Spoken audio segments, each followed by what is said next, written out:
स्तुति महिमा ईशु प्रभु जी, गाते आते हैं तुझ पास, जीवन जल के प्यास, एक ही तू है आस, जग निर्माता मुक्तिदाता, जीवन जल देखा, जीवन जल देखा,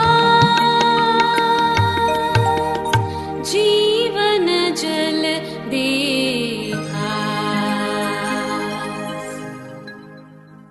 Greetings to you in the name of our Lord Jesus Christ. प्रभु यीशु मसीह के मधुर नाम में आप सबको मेरा सलाम। This is a privilege for me to introduce the Living Waters Gospel Broadcast Mumbai.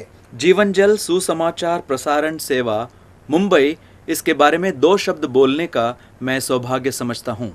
In the year 1953, 1953 साल में God gave a vision to Brother Harold McGregor from New Zealand Missionary New Zealand से आए हुए प्रभु के दास भाई हेरोल्ड मैग्रेगर, इनको परमेश्वर ने दृष्टांत दिया that he should preach the gospel, make it known to the country through air.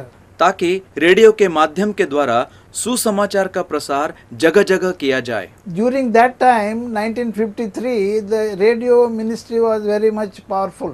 उस समय 1953 साल का विचार करें तो रेडियो मिनिस्ट्री बहुत ही विशेष रीति से जारी थी। 95% of the people were listening to radio. 95% लोग रेडियो के माध्यम से सुनते थे And a brother started ministry in preaching of the gospel.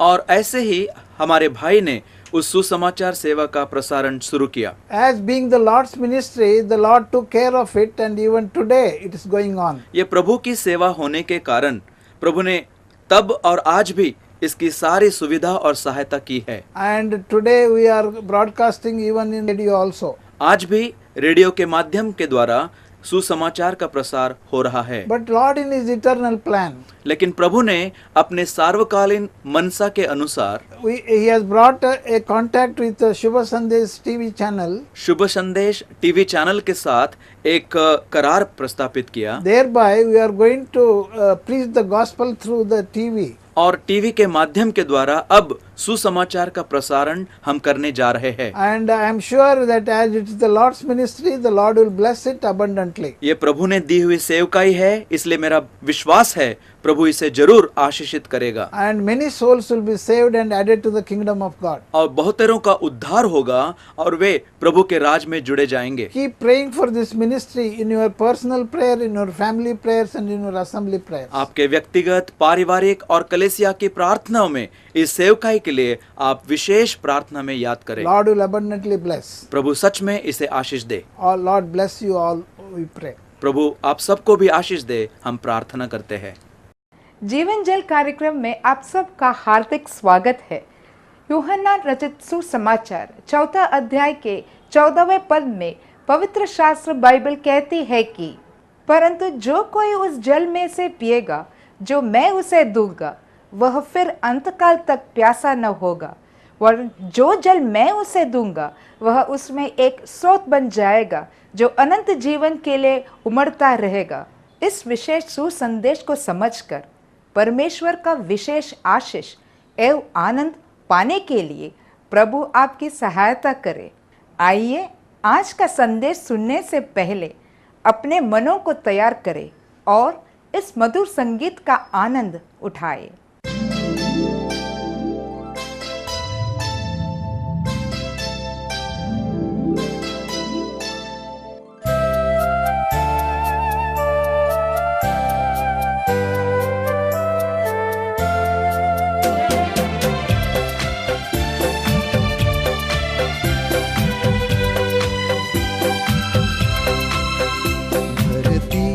आकाश दोनों प्रभु की आवाज सुनेंगे, संसार के सब प्राणी उसका ही नाम लेंगे। धरती आकाश दोनों प्रभु की आवाज सुनेंगे।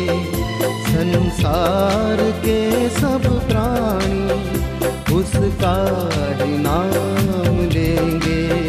धरती आकाश दोनों।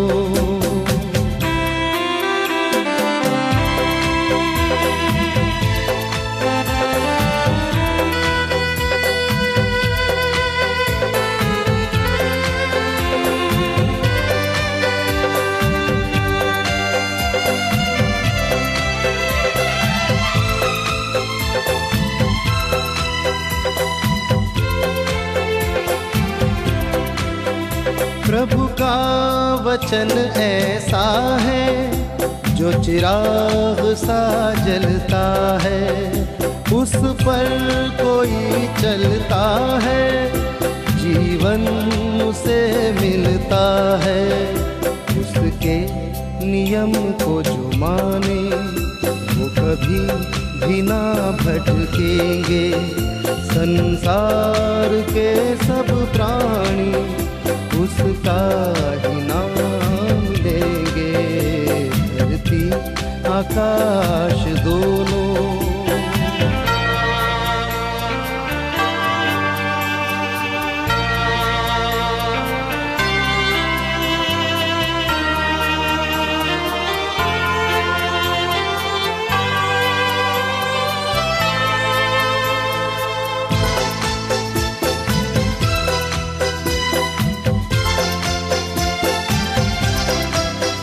प्रभु का समय आता है, धरती मगन होगी।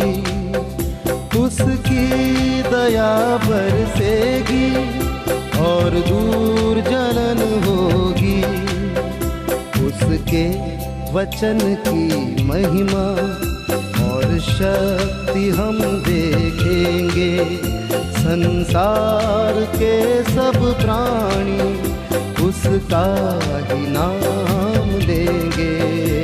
धरती आकाश दोनों।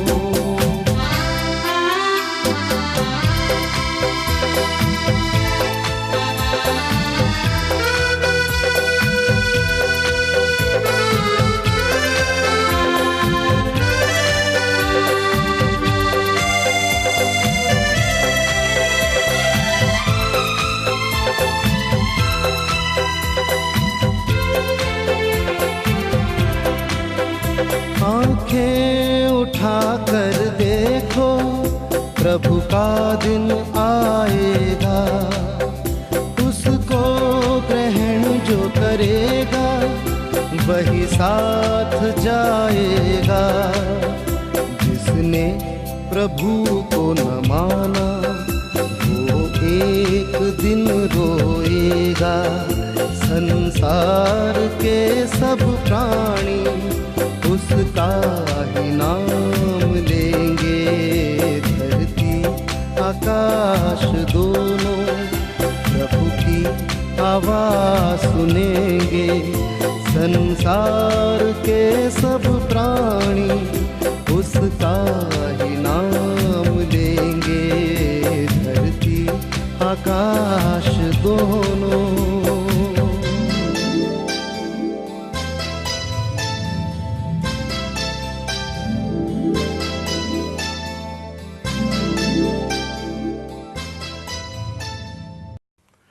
जीवन जल के समस्त श्रोताओं को प्रभु यीशु मसीह के प्रेम भरा नाम में फिर से नमस्कार।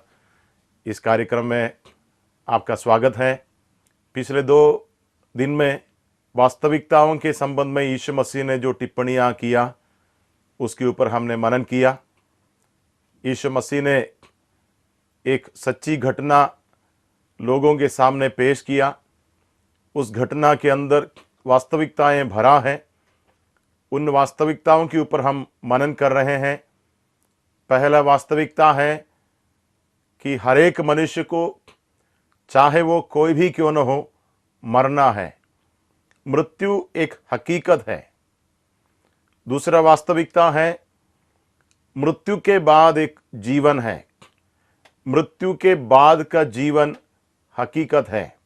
यीशु मसीह इन वास्तविकताओं को बताने के लिए जिस दृष्टांत का उपयोग किया, उस दृष्टांत की ओर हम आपके ध्यान को फिर से लाना चाहेंगे। यह दृष्टांत पाया जाता है पवित्र बाइबल के लूका रचित सुसमाचार 16वां अध्याय के 19वां पद से। मैं आपके लिए कुछ पदों को पढ़ना चाहूँगा, कृपा करके ध्यान से इन पदों को सुनिए। एक धनवान मनुष्य था जो बैजनी कपड़े और मलमल पहना और प्रतिदिन सुख विलास और धूमधाम के साथ रहता था। लाजर नाम एक कंगाल घावों से भरा हुआ उसकी डेवड़ी पर छोड़ दिया जाता था, और वो चाहता था कि धनवान की मेज पर की जूठन से अपना पेट भरे, यहाँ तक कि कुत्ते भी आकर उसके घावों को चाटते थे। ऐसा हुआ कि वो कंगाल मर गया और स्वर्गदूतों ने उसे लेकर अब्राहम की गोद में पहुंचाया।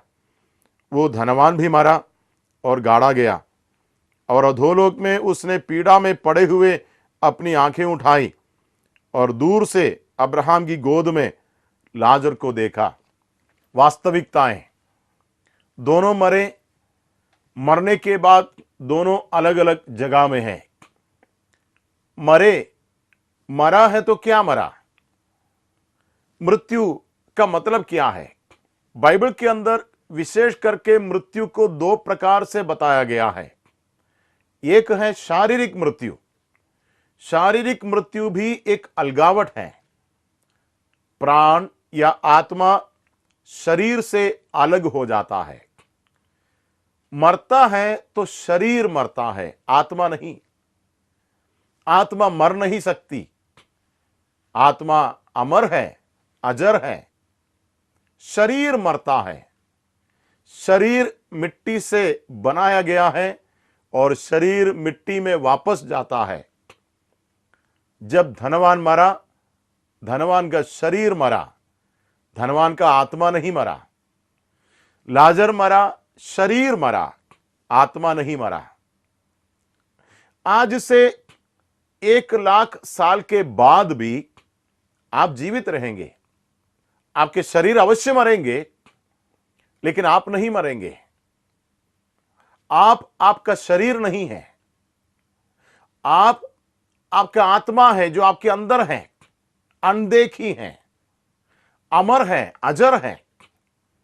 आत्मा को कभी मृत्यु नहीं होती है। इसलिए आज से 1,00,000 साल के बाद भी आप जीवित रहेंगे, या तो स्वर्ग में, नहीं ये तो नरक में। यह एक वास्तविकता है जो प्रभु यीशु मसीह लोगों के सामने इस घटना के द्वारा प्रस्तुत करता है। वास्तविकता। परंतु बहुत से ऐसे लोग हैं जो सोचते हैं मृत्यु के बाद का जीवन केवल एक कहानी है या डराने के लिए कुछ बात है। मैं विश्वास करता हूं कि आज बहुत से ऐसे लोग ऐसा भी सोचते हैं, मृत्यु के बारे में अभी क्यों सोचना, वो तो बहुत दूर की बात है, जब आएगा तब देखा जाएगा। प्यारों, मृत्यु का दिन और घड़ी निर्धारित है। बाइबल में लिखा है मनुष्य के लिए एक बार मरना और उसके बाद न्याय का होना नियुक्त है। एक नियुक्ति है, परमेश्वर ने नियुक्त करके रखा है। कैसे मरेंगे, कब मरेंगे, कहां मरेंगे, इसकी नियुक्ति परमेश्वर ने किया। हमें नहीं मालूम हमारी मृत्यु कब होगी, कैसे होगी और कहां होंगे, ये परमेश्वर को मालूम है। और शायद हम सोचने से पहले हमारी मृत्यु आ सकती है, क्योंकि इस आत्मा और इस जीवन के ऊपर हमारा नियंत्रण नहीं है, ये हमारे वश में नहीं है। जिस परमेश्वर ने हमें आत्मा और प्राण और जीवन दिया, वो परमेश्वर के अधिकार में है कि हमारे आत्मा को, जीवन को कब वापस ले। हमारे अधिकार में नहीं है। जब मनुष्य के पास अच्छी तंदुरुस्ती है, जब मनुष्य के पास धन संपत्ति है, तब मनुष्य मृत्यु के बारे में सोचना पसंद नहीं करते हैं। मनुष्य सोचते हैं अच्छी तंदुरुस्ती और अच्छे धन के कारण लंबे समय संसार में जीवन बिता सकते हैं, परंतु वास्तविकता क्या है? वास्तविकता यह है मनुष्य का जीवन क्षण भंगुर का है, थोड़े दिन के लिए है। घास के फूल के समान है, जो सुबह दिखता है शाम को मुरझा जाता है। मनुष्य इतना क्षण भंगुर है, चाहे धनवान हो चाहे गरीब हो। जब जीवित रहे तो परमेश्वर ने इन दोनों के सामने भविष्य के संबंध में चुनाव करने की आजादी दिया। जीवन का मकसद क्या है दोनों को समझाया, परंतु एक ने परमेश्वर के प्रस्ताव को ठुकरा दिया, दूसरे ने स्वीकार कर लिया। ऐसा नहीं कि परमेश्वर कुछ लोगों को नरक में भेजने के लिए नियुक्त किया है, ऐसा कभी नहीं होता है। बाइबल में लिखा है परमेश्वर चाहता है कि सबका उद्धार हो। परमेश्वर ने चाहा कि धनवान का भी उद्धार हो और लाजर का भी उद्धार हो, लेकिन बाइबल में हमने पढ़ा केवल लाजर का उद्धार हुआ था तभी तो वो स्वर्ग में गया, धनवान का उद्धार नहीं हुआ इसलिए वो नरक में गया।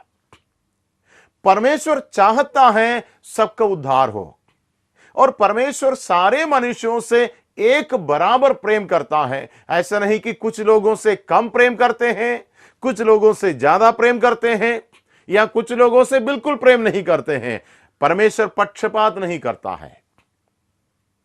वचन में लिखा है यूहन्ना के सुसमाचार 3 अध्याय के 16वां पद में, परमेश्वर ने संसार से इतना प्रेम किया। पूरे मानव जाति से परमेश्वर प्रेम करते हैं। परमेश्वर पक्षपात नहीं कर सकते हैं, क्योंकि परमेश्वर कोई एक देश के लिए नहीं है, ना कोई एक जाति के लिए। परमेश्वर सबके लिए है। जैसे सारी सृष्टि के लिए, सारे संसार के लिए, सारे मनुष्यों के लिए एक सूर्य है, वैसे ही सारे मनुष्यों के लिए एक परमेश्वर है। यदि ऐसा है तो परमेश्वर पक्षपात नहीं कर सकता है, कुछ लोगों से ज्यादा प्रेम, कुछ लोगों से कम प्रेम। परमेश्वर सबके साथ एक समान प्रेम करते हैं। परमेश्वर धनवान से भी प्रेम किया, परमेश्वर लाजर से भी प्रेम किया। परमेश्वर चाहा कि धनवान भी स्वर्ग में जाए, परमेश्वर चाहा कि लाजर भी स्वर्ग में जाए, परंतु एक नरक में गया। यह एक वास्तविकता है। वास्तविकता क्या है? भविष्य के बारे में चुनने का अधिकार परमेश्वर ने मनुष्य को दिया है। परमेश्वर चाहने पर भी यदि मनुष्य परमेश्वर के मार्ग नहीं चुनेंगे तो जबरदस्ती परमेश्वर किसी को भी स्वर्ग में नहीं ले जा सकते हैं। यह परमेश्वर का स्वभाव नहीं है। परमेश्वर किसी के ऊपर दबाव नहीं डालते हैं, नहीं तुम्हें मेरा मार्ग चुनना पड़ेगा, ऐसा प्रभु कभी नहीं बोलता है। प्रभु कहता है जीवन तुम्हारे सामने है, मृत्यु भी तुम्हारे सामने है, तुम अपने लिए चुन सकते हैं। एक ने मृत्यु चुना, वो अधोलोक में गया। एक ने जीवन चुना, वो परमेश्वर के पास स्वर्ग में गया। चुनाव हमारा है। जिस व्यक्ति जीवन के मकसद को भली भांति समझते हैं, उस व्यक्ति जीवन चुनेगा। मेरे और आपके पास परमेश्वर ने जो जीवन दिया है बहुमूल्य है। जीवन एक ही बार है, इसलिए बाइबल बताती है मनुष्य के लिए एक बार मरना। एक बार मरना मतलब एक बार जीना और एक ही बार मरना। दोबारा जीवन नहीं है। संसार में हम दोबारा नहीं आएंगे। एक बार जन्म लिया, एक बार जिया, एक बार मरेंगे, एक ही बार मरना। मरने के बाद फिर न्याय है। यह एक हकीकत है। मनुष्य के कल्पनाओं को प्रभु यीशु मसीह सुधारते हैं। गलत भ्रम में ना बैठे, गलत सोच विचार में ना बैठे। परमेश्वर क्या बताते हैं उसी के ऊपर ध्यान दें। हम बहुत कुछ अपने कल्पना के ऊपर बताते हैं। परमेश्वर के बारे में भी हम जो कुछ बताते हैं वो सब हमारे कल्पनाओं से है, परंतु परमेश्वर खुद अपने बारे में बताया है। अधिकार के साथ परमेश्वर के विषय में कौन बता सकते हैं? अधिकार के साथ मैं नहीं बता सकता हूं, क्योंकि मेरा ज्ञान बहुत सीमित है, मेरी बुद्धि बहुत छोटी है, मेरा समझ बहुत ही कम है। परमेश्वर के बारे में क्या मैं बता सकता हूं? परमेश्वर के बारे में अधिकार के साथ केवल परमेश्वर बता सकते हैं, और परमेश्वर ने बताया। यह है बाइबल। बाइबल वो पुस्तक है जिसमें परमेश्वर ने अपना प्रकाशन दिया है, परमेश्वर ने अपना परिचय दिया है।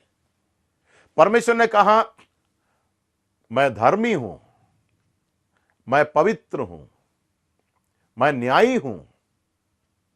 परमेश्वर ने अपना स्वभाव बाइबल में प्रकट किया है, तभी तो परमेश्वर का स्वभाव हम समझ सकते हैं। परमेश्वर कौन है?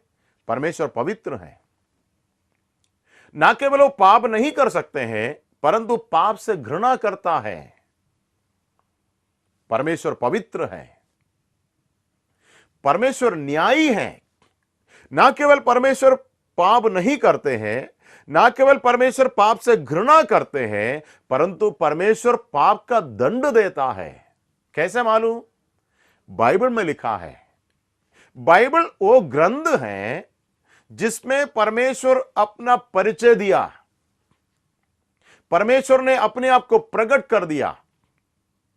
हमें अंधकार में बैठने की जरूरत नहीं है, हमें परमेश्वर के विषय में कल्पना करने की जरूरत नहीं, क्योंकि परमेश्वर ने स्वयं अपने विषय में प्रकट किया।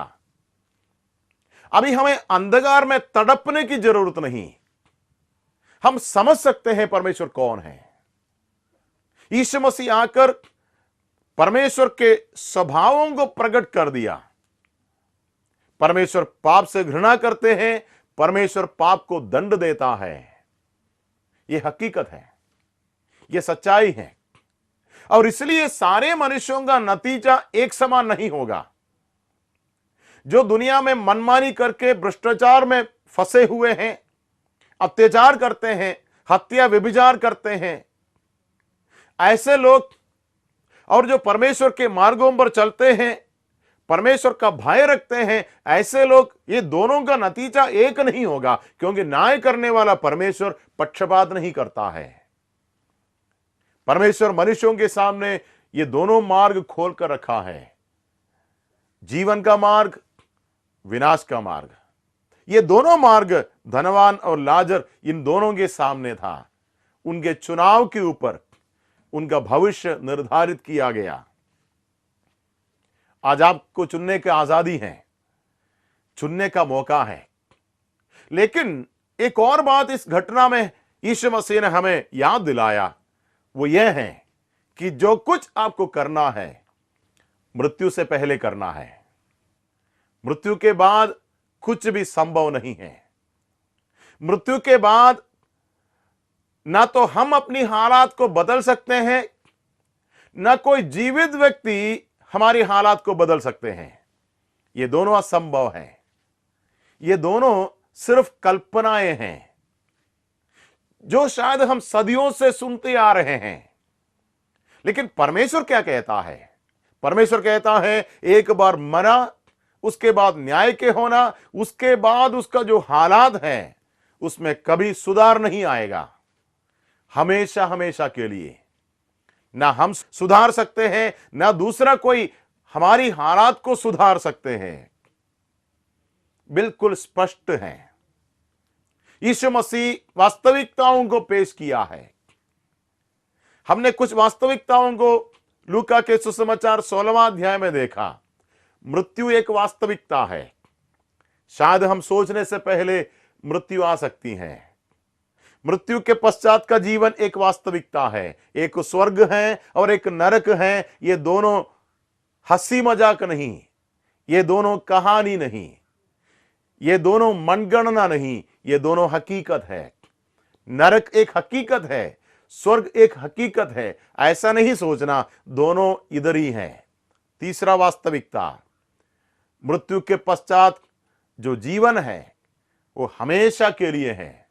मरते हैं तो शरीर मरते हैं, परंतु आत्मा कभी नहीं मरता है। आत्मा हमेशा के लिए जीवित रहता है। हमारे प्रिय श्रोताओं, आपके पास चुनने की आजादी है। आप क्या चुनेंगे? परमेश्वर जबरदस्ती नहीं करता है। चुनाव की आजादी आपको दिया है, आप अपने लिए चुने। आप जीवन चुन सकते हैं, आप मृत्यु चुन सकते हैं। हमारे आपके लिए प्रार्थना है परमेश्वर से कि आप अपने लिए जीवन का मार्ग चुने, जो यीशु मसीह क्रूस पर मरकर आपके लिए खोल कर रखा है।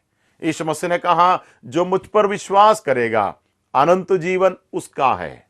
यीशु मसीह आपके लिए मारा, गाड़ा गया, तीसरा दिन जी उठा। जो उस पर विश्वास करता है उसे अनंत जीवन मिलता है, पापों की माफी मिलता है। मरने के पश्चात परमेश्वर के साथ सनातन स्वर्ग में वो प्रवेश करेंगे। जीवन का मार्ग चुनने के लिए परमेश्वर आप सबों को आशीष दे, यही हमारी आपके लिए प्रार्थना है। छोटा सा प्रार्थना के साथ इस संदेश को हम बंद करेंगे। अपनी आंखों को हम बंद करेंगे। हमारे परमेश्वर, हम आपको धन्यवाद देते हैं आज के कार्यक्रम के लिए। आज के कार्यक्रम को सुनने वाले हर एक भाई और बहन के लिए धन्यवाद देते हैं। एक एक को आपके पवित्र हाथों में देकर उनके लिए प्रार्थना करते हैं कि प्रभु आप उनके संग रहकर उनके जीवन के तमाम कष्टों से, मुसीबतों से, परेशानियों से, दबाव से, तनाव से आप उनको छुटकारा दे।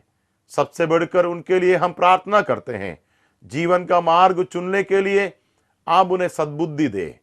आप अपनी प्रकाश में, आपके मार्ग में हरेक की अगुवाई करिए।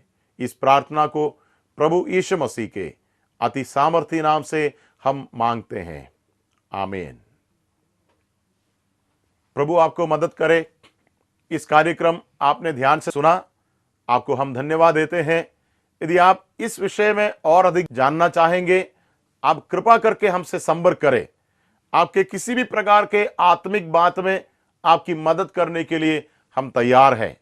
ये केवल हमारा हृदय नहीं है, ये परमेश्वर का हृदय है आपके लिए। परमेश्वर नहीं चाहता है आपका विनाश हो, परमेश्वर चाहता है आपका उद्धार हो। प्रभु आप सबको आशीष दे। आज आपने कोई आशीष पाई है या आप इस विषय में अधिक जानकारी प्राप्त करना चाहते हैं या कुछ प्रार्थना के विषय को बताना चाहते हैं, तो निसंदेह हमें संपर्क करें।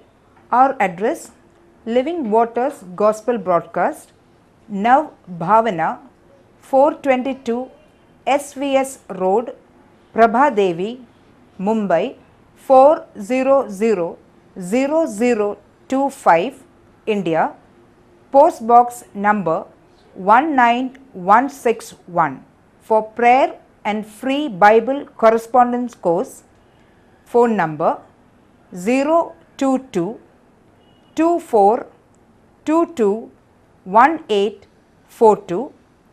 Mobile number 098925807444. Our email ID gospelbroadcast@yahoo.com. Web address www.lwgb.org. अगले सप्ताह इसी दिन इसी समय मिलने तक नमस्कार।